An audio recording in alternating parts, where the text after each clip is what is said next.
بسم اللہ الرحمن الرحیم نحمدہ ونصلی علی رسولہ الکریم اما بعد اعوذ باللہ من الشیطان الرجیم بسم اللہ الرحمن الرحیم قد جاءکم رسول من انفسکم عزیز علیہ ما عنتم حریص علیکم بالمؤمنین رؤوف رحیم صدق اللہ مولانا العظیم۔ ان اللہ وملائکتہ یصلون علی النبی یا ایہا الذین آمنوا صلوا علیہ وسلموا تسلیما اللہم صل علی سیدنا و مولانا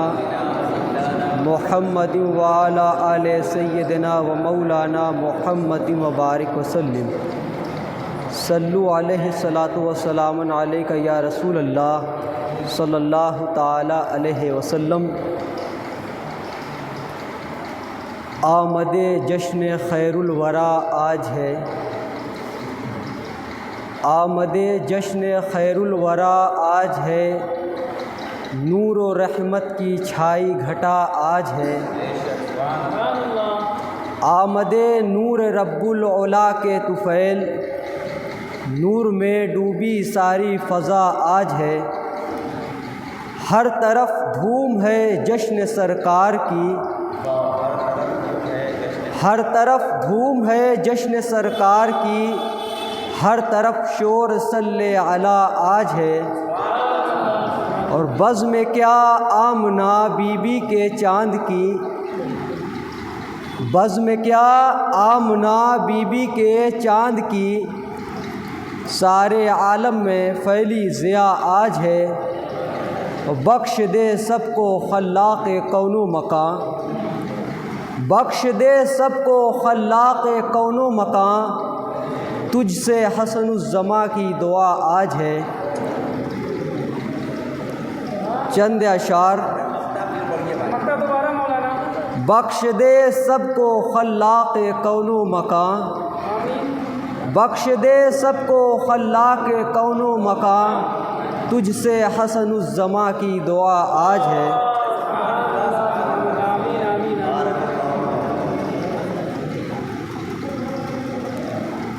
چند اشعار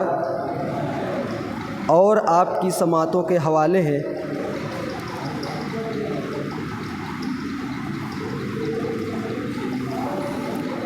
چلو گلزار پیغمبر کی ہم بھی سیر کر آئیں،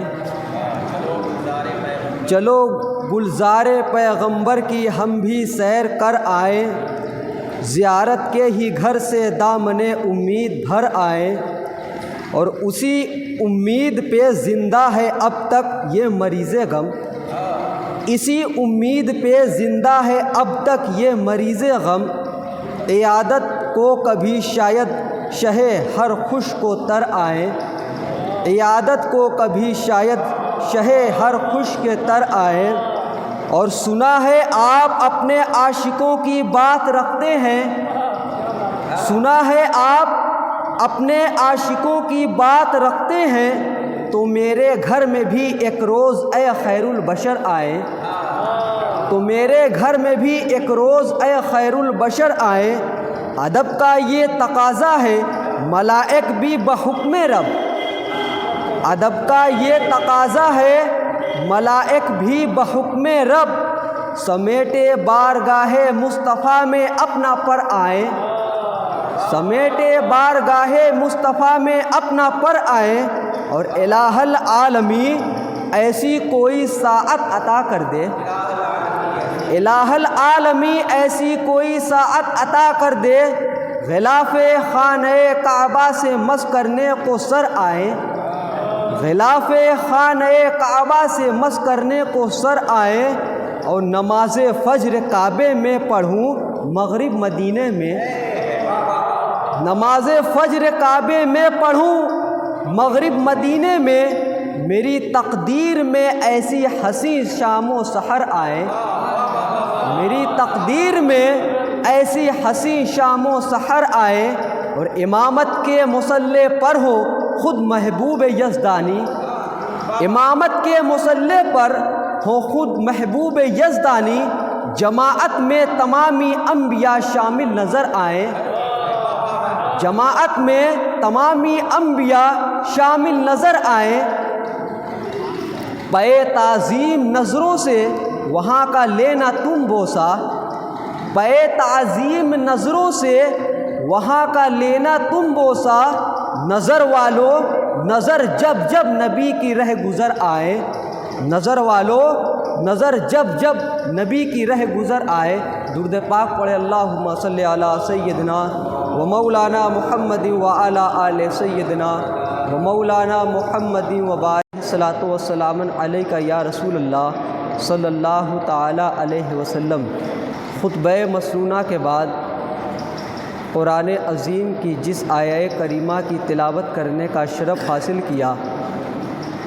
مالک ارض و سماوات کا ارشاد پاک ہے، لقد جاءکم رسول من انفسکم، بے شک تمہارے پاس تمہیں میں سے ایک رسول تشریف لے آئے۔ من انفسکم کی ایک قرأت ہے من انفسکم، کچھ اور ائمہ نے من انفسکم کو من انفسکم پڑھا ہے۔ وہ فرماتے ہیں کہ گرچہ مصحف عثمانی میں من انفسکم ہے، جس کا ترجمہ کیا جاتا ہے کہ بے شک تمہارے پاس تمہیں میں سے رسول تشریف لے آئے، تو حضرت سیدنا عبداللہ بن عباس رضی اللہ تعالی عنہ سے جب عرض کیا گیا کہ اے سید المفسرین، آپ نے من انفسکم کو من انفسکم کی قرأت کیوں پڑھی؟ تو انہوں نے کہا من انفسکم پڑھنے میں یہ بلیغ ہے من انفسکم کے، کیونکہ من انفسکم جو ہے اس کو اگر پڑھا جائے تو معنی یہ ہوگا کہ بے شک تمہارے پاس تمہیں میں سے ایک ایسا عظیم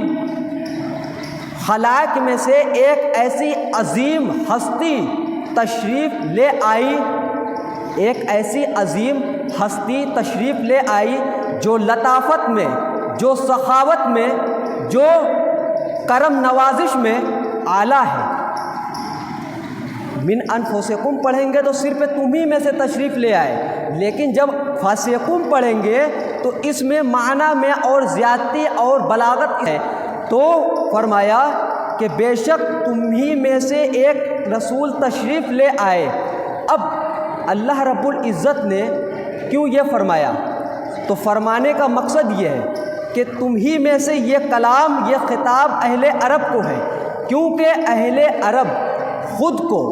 اپنے علاوہ اپنے ماسوا قبائل کو عجمی شمار کرتے تھے، یعنی گونگا۔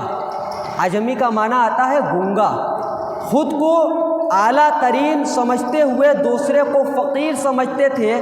حقارت بھری نگاہ سے ان کو دیکھتے تھے۔ تو اللہ رب العزت نے فرمایا کہ بے شک اے اہل عرب، یہ جو رسول ہم نے بھیجا ہے تمہیں میں سے بھیجا ہے، کیونکہ جب وہ رسول اہل عرب میں ہم نے بھیجا تو تم کو اب یہ کچھ کہنے کی گنجائش نہ رہی کہ اس رسول کی بات ہم کیسے مانیں، کیونکہ وہ رسول ہمارے قبائل میں سے، اہل عرب میں سے نہیں ہے۔ تو اس اہل عرب میں آپ صلی اللہ تعالیٰ علیہ وسلم کو بھیج کر رسول پاک علیہ الصلاۃ والسلام کو اللہ تبارک و تعالیٰ نے اہل عرب میں بھیج کر ان کفار و مشرکین کی بولتی بند کر دی کہ اللہ رب العزت نے اہل عرب میں بھیجا۔ اب کیونکہ آقا علیہ الصلاۃ والسلام نے بھی ارشاد فرمایا کہ اللہ تعالیٰ نے سب سے پہلے بنو اسماعیل کو چنا، اس کے بعد اس بنو اسماعیل میں سے بنو کنعان کو چنا، اس کے بعد عبد مناف کو چنا، اور اسی میں سے اللہ رب العزت نے بنو ہاشم بنو ہاشم میں سے ہوتے ہوئے اللہ نے مجھے مبعوث فرمایا، مجھے اللہ تبارک و تعالیٰ نے اس دنیا میں بھیجا، تو اللہ تعالیٰ کے نبی صلی اللہ تعالیٰ علیہ وسلم کا یہ ارشاد فرمانا کہ یہ جو بنو ہاشم کا قبیلہ ہے تمام عالم انسانیت میں سب سے اعلیٰ ترین یہ قبیلہ ہے، اور اسی اعلیٰ ترین قبیلے میں اللہ تعالیٰ نے مجھے مبعوث فرمایا۔ تو اس وجہ سے اللہ رب العزت نے ارشاد فرمایا کہ بے شک وہ رسول تمہیں میں سے تشریف لے آیا۔ اس کے بعد فرمایا من انفسکم عزیز علیہ ما عنتم، عزیز علیہ ما عنتم۔ اس رسول کی ایسی حالت ہوتی ہے کہ اگر تم پر کوئی مصیبت آ پہنچے، وہ رسول اتنا نہایت مہربان، نوازشیں اور کرم نوازش والا ہے وہ رسول کہ اگر اب اس کے امتیوں کو کوئی بھی مصیبت آ پہنچتی ہے تو وہ رسول اتنا بے چین ہو جاتا ہے، اتنا بے قرار ہو جاتا ہے کہ جب تک اپنے امتی کو تسکین میں نہ دیکھ لیتا، اس رسول پاک صلی اللہ تعالیٰ علیہ وسلم کی رات تک نیند حرام ہو جاتی ہے۔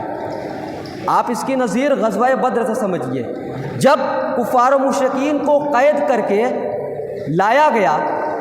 اور اس میں مرد عورت سب شامل تھے، رات جب ہوئی تمام لوگوں کو رسیوں میں باندھ دیا گیا۔ حضرت عباس جو کہ آقا علیہ الصلوۃ والسلام کے چچا تھے، ان کی کراہنے کی آواز آ رہی تھی، آقا علیہ الصلوۃ والسلام سو نہ سکے، ان کو نیند نہیں آ رہی تھی۔ وہ کس طرح استراحت گزی ہوتے ہیں کہ ان کا ایک امتی گرچہ وہ ابھی ایمان نہیں لایا بظاہر، ان کا ایک امتی پریشانی کی حالت میں ہو، اور رسول پاک علیہ الصلوۃ والسلام کی وہ شان کہ عزیز ما علیہ ما عنتم، جس کے بارے میں آقا اللہ تبارک و تعالیٰ نے ارشاد فرمایا، اس رسول پاک کو نیند کیسے آ سکتی ہو کہ جب آقا علیہ الصلوۃ والسلام نے اپنے چچا حضرت عباس رضی اللہ تعالیٰ عنہ کی بے چینی کی آواز سنی تو کہنے لگے یہ کس کی آواز ہے؟ تو ایک شخص اٹھا اور گیا اور آپ کے چچا کی وہ ڈور، اس کی بندھی ہوئی ڈور ان کی کھول دی۔ اس کے بعد جب وہ شخص آیا تو اتنے میں حضرت عباس رضی اللہ تعالی عنہ آرام سے سو گئے۔ اب جب وہ شخص آیا تو آقا علیہ الصلوۃ والسلام نے اس سے پوچھا کہ کیا ہوا، اب آواز نہیں آ رہی ہے بے چینی کی؟ تو اس شخص نے کہا کہ میں نے ان کی ڈور کو کھول دیا، ان کی جو رسی کو کھول دیا، جس کی وجہ سے بے چینی کی وجہ سے وہ پریشانی کی حالت میں کراہت لے رہے تھے۔ تو آقا علیہ الصلوۃ والسلام نے جب یہ بات سنی تب اس وقت آقا علیہ الصلوۃ والسلام کو نیند آئی اور وہ استراحت گزی ہوئے۔ اتنے مہربان آقا صلی اللہ تعالیٰ علیہ وسلم کی ذات ہے کہ اگر ذرا سی بھی مصیبت کسی بھی امتی کو آ جائے تو وہ رسول ایسا محترم ہے، ایسا رؤوف الرحیم کا حامل رسول ہے کہ جب تک اپنے امتیوں کو آرام کی حالت میں نہ دیکھ لے اس رسول کو نیند نہیں آ سکتی۔ وہ رسول پاک صلی اللہ تعالیٰ علیہ وسلم عزیز علیہ ما عنتم، کہ جب تم پر کوئی بھی مصیبت آتی ہے تو اس رسول پر شاخ گزرتی ہے، اس رسول پر شاخ گزرتی ہے۔ ایسا نہیں کہ صرف اس زمانے میں شاخ گزرتی تھی، ایسا نہیں کہ صرف اس زمانے میں شاخ گزرتی تھی، جس طرح اس زمانے میں شاخ گزرتی تھی اس وقت بھی اگر کسی امتی کو تکلیف ہو تو آقا علیہ الصلوۃ والسلام کو بے چینی ہوتی ہے، اور اللہ رب العزت کی بارگاہ اقدس میں دعا کرتے ہیں مولا میرے امتی کو بخش دے، اس کی پریشانی کو دور کر دے، کہ جب تک میرا ایک بھی امتی پریشانی کی حالت میں مبتلا رہے گا مجھے آرام نہیں مل سکتا۔ تو اللہ تبارک و تعالیٰ کا اتنا پیار اپنے محبوب صلی اللہ علیہ وسلم سے کہ اللہ تعالیٰ فرماتا ہے کہ اے میرے حبیب صلی اللہ علیہ وسلم، جس طرح تو اپنے امتی کی آرام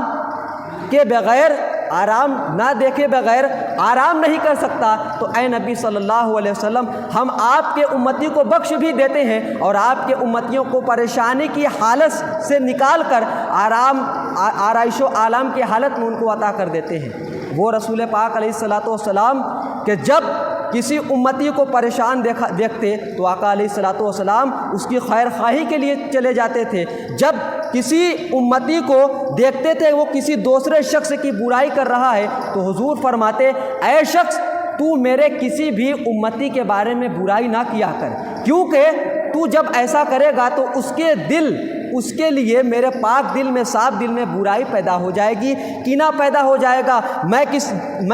کچھ بھی یہ نہیں چاہتا کہ میرے کسی بھی امتی کے لیے میرے دل میں تھوڑا سی بھی برائی ہو۔ تو عزیز علیہ ما عنتم، عزیز علیہ ما عنتم، کہ جو بھی کسی امتی کو تکلیف پہنچتی ہے وہ رسول پاک علیہ الصلوۃ والسلام کو تکلیف پہنچتی ہے۔ کہ ایک مرتبہ حضرت عبداللہ بن مسعود رضی اللہ تعالیٰ عنہ کہ رسول پاک علیہ الصلوۃ والسلام نے دعوت تبلیغ کے لیے کتنی پریشانیاں کتنی مصیبتیں جھیلی، آپ کو کتنی تکلیفیں دی گئی، کفار و مشرکین نے دیا، لیکن آپ کیا تھے کہ اللہ رب العزت نے فرمایا کہ آپ کا کام ہے دعوت و تبلیغ کرنا، ماننا یا نہ ماننا ان کفار و مشرکین کے ذمے ہے۔ تو آپ جب تکلیف دی جاتی تو آپ صبر و استقامت سے کام لیتے تھے۔ تو حضرت عبداللہ بن مسعود رضی اللہ تعالی عنہ جب اسلام لائے تو ان کی یہ خواہش تھی کہ میں اسلام لانے کے بعد سب سے مشکل کام کروں گا، جو اسلام میں سب سے مشکل ہو۔ اس وقت بہت زیادہ طور پر اسلام کا چرچا نہ ہوا تھا۔ حضرت عبداللہ بن مسعود رضی اللہ تعالیٰ عنہ اسلام لے آئے اور لوگوں سے پوچھنے لگے کہ اسلام میں سب سے سخت کام آخر کیا ہے، کہ میں نے یہ سوچ لیا ہے اپنے دل میں کہ میں سب سے سخت کام کروں گا۔ جب حضرت عبداللہ بن مسعود کی یہ بات لوگوں نے سنی تو کہا کہ چلو ہمارے رسول پاک تو تکلیف برداشت کرتے ہیں، اللہ رب العزت نے ان کو اسی لیے بھیجا ہے کہ اپنے امتی کی مدد کرے، ان کی دلجوئی کرے، ان کی کرم نوازشیں کرے، ان کو آرام میں مبتلا کرے وہ رسول پاک علیہ الصلوۃ والسلام۔ لیکن ان کے امتی کی یہ شان نہیں کہ ان جیسی مصیبتوں کو ان کا ہر امتی برداشت کر لے، ان کی جیسی مصیبتوں کو ان کا ہر امتی برداشت کر لے، یہ امتی کی بس کی بات نہیں، یہ ہے امتی اور نبی میں فرق۔ کہا کہ سب سے مشکل کام اسلام میں ہے کہ تم قرآن کی تلاوت کرو کفار و مشرکین کے سامنے۔ اب چونکہ حضرت عبداللہ بن مسعود جو ہیں یہ عبادلہ اربعہ میں سے آتے ہیں، عبادلہ اربعہ یعنی عبداللہ نام کے 4 حضرات، انہی میں سے یہ عبداللہ بن مسعود جن کو جلیل القدر صحابی کہا جاتا ہے۔ اب جب لوگوں نے کہا کہ قرآن کی تلاوت کرنا ہے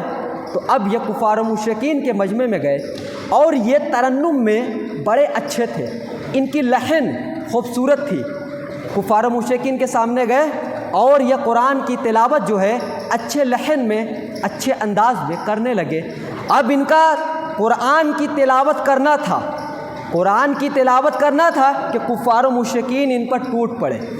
اتنا ٹوٹ پڑے کہ جب واپس آئے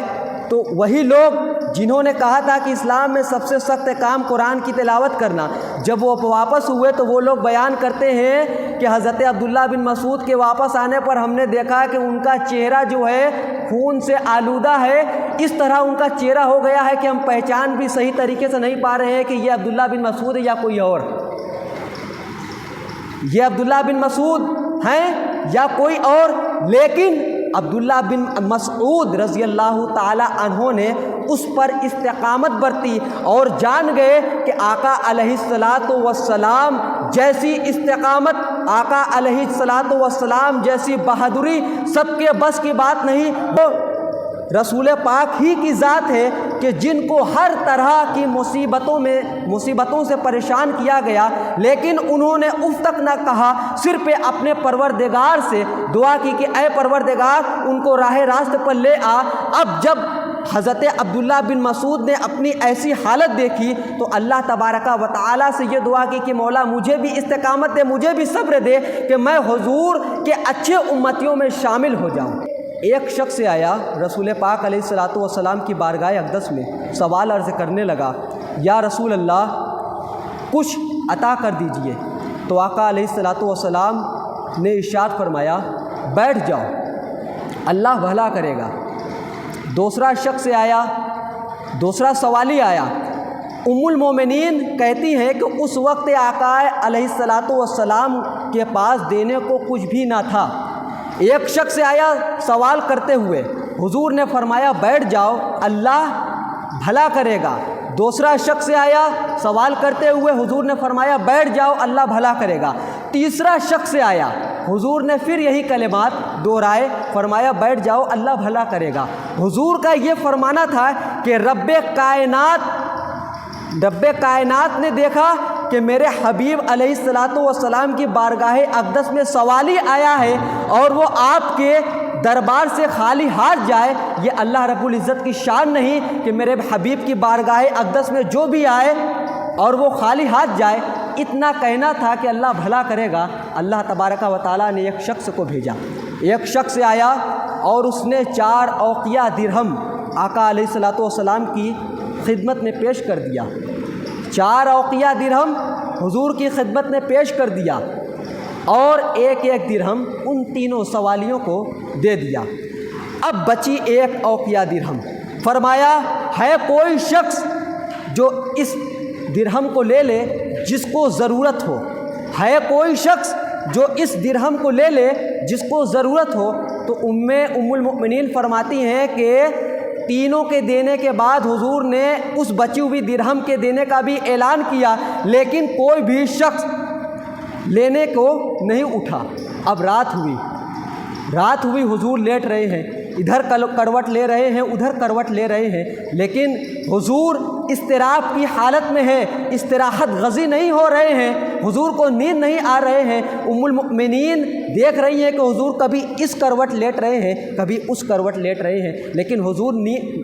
کو نیند نہیں آ رہی ہے تو نمازیں پڑھنے لگتے ہیں۔ کچھ دیر بعد پھر آرام کرنے لگتے ہیں، پھر کھڑے ہو کر نمازیں پڑھنے لگتے ہیں۔ تو جب 2-3 مرتبہ ام المؤمنین نے حضور کو اسی حالت میں دیکھا تو عرض کرنے لگی یا رسول اللہ صلی اللہ علیہ وسلم کیا بات ہے کہ آپ آرام نہیں فرما رہے ہیں؟ کیا بات ہے کہ یا رسول اللہ آپ سو نہیں رہے ہیں؟ تو اس پر حضور علیہ السلام نے ارشاد فرمایا کہ میرے پاس یہ 1 درہم بچی ہے، یہی مجھے نہ سونے کا سبب بنی ہوئی ہے۔ یہ 1 درہم جو بچی ہوئی ہے یہی میرے نہ سونے کا سبب بنی ہوئی ہے۔ وہ اس وجہ سے کہ پتہ نہیں کوئی میرا امتی ایسا بھی ہے ضرورت کا حامل کہ میں اس کی ضرورت نہ پوری کر سکا گزشتہ رات اور میں آرام سے سوؤں اور میرا وہ امتی پریشانی کی حالت میں ہو اور میں سو جاؤں، یہ مجھے گوارا نہیں کہ یہ 1 درہم میرے پاس ہے اور مجھے اللہ تبارک و تعالیٰ اسی دنیا سے اٹھا لے، جبکہ یہ 1 درہم ہوتے ہوئے اللہ تعالیٰ مجھے اس دنیا سے اٹھا لے اور میرا امتی پریشانی کی حالت میں مبتلا ہو۔ رؤوف الرحیم۔ اللہ تبارک و تعالیٰ ہم تمام لوگوں کو حضور کی سیرت پر چلنے والا بنائے اور حضور